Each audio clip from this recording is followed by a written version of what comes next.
طبہ حميري پوری دنیا کا بادشاہ تھا.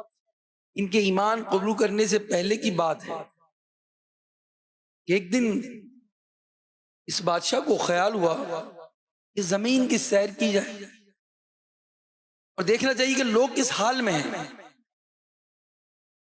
چنانچہ شاہی جاؤ جلال کے ساتھ وہ دنیا کے سفر پر روانہ ہوا. بادشاہ کا لشکر جس شہر میں پہنچتا لوگ بڑھ بڑھ کر اس کا استقبال کرتے، احترام بجا لاتے. بادشاہ سلامت سفر کرتے کرتے آخر ایسے شہر پہنچے جو عشق و محبت کا شہر ہے. یہاں کا معاملہ دوسرے شہروں سے مختلف ہے. یہاں کی نیکیاں بھی دوسرے شہروں کی نیکیوں سے مختلف ہے. جس شہر میں پہنچتے لوگ بڑھ کر استقبال کرتے، مگر جب یہ شہر مکۃ المکرمہ پہنچتے ہیں تو نہ استقبال نہ عزت و احترام بجا لانے کے لیے کوئی آیا. یہ دیکھ کر بادشاہ کو بہت غصہ آیا. اس نے اپنے وزیر کو بلایا اور غصے کا اظہار کیا. وزیر نے بتایا کہ بادشاہ سلامت مکہ مکرمہ میں ایک گھر ہے جسے لوگ بیت اللہ کہتے ہیں. یہ لوگ بس اس گھر کی عزت کرتے ہیں. سن کر بادشاہ کو اور غصہ آیا اور بادشاہ نے حکم دیا کہ اس گھر کو گرا دیا جائے اور یہاں کے لوگوں کو قتل کر دیا جائے. جیسے ہی بادشاہ نے کہنے کو تو یہ کہہ دیا، اسی وقت بادشاہ کے سر میں سخت درد شروع ہو گیا. آنکھوں، ناک اور منہ سے بدبودار پانی بہنا شروع ہوا. ایسا بدبودار پانی کہ کوئی بھی اس کے پاس ایک سیکنڈ بھی گزار نہیں سکتا تھا.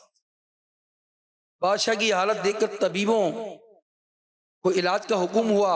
حکیم آئے، طبیب آئے، باری باری دیکھنے لگے، مگر بادشاہ کا مرض انہیں سمجھ میں نہیں آ رہا تھا.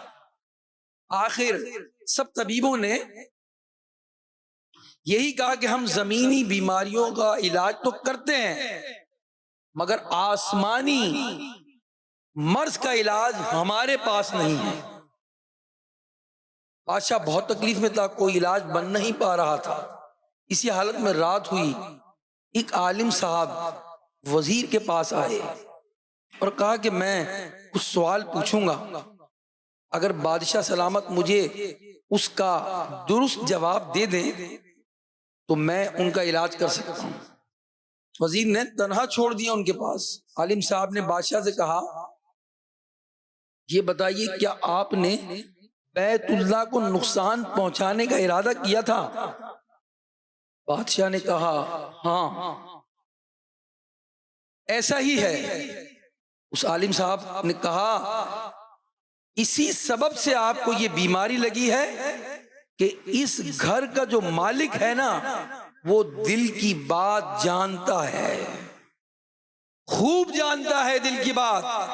اپنے ارادے سے باز آ جائیے اور اس گھر اور اس کے خدام کے ساتھ نیکی اور بھلائی کا ارادہ کیجیے. اگر آپ ایسا کر لیں گے تو پھر آپ کو شفا مل جائے گی. تو بادشاہ نے اپنا ارادہ بدل دیا اور کعبے کی عزت کی، اہل مکہ کے ساتھ نیکی اور بھلائی کا ارادہ کیا. بس یہ ارادہ کرنے کی دیر تھی کہ بادشاہ کو اسی وقت شفا نصیب ہو گئی. اور اس وقت طبہ حميري کعبے کے رب پر ایمان لائے اور کعبہ شریف پر 7 قیمتی غلاف چڑھائے.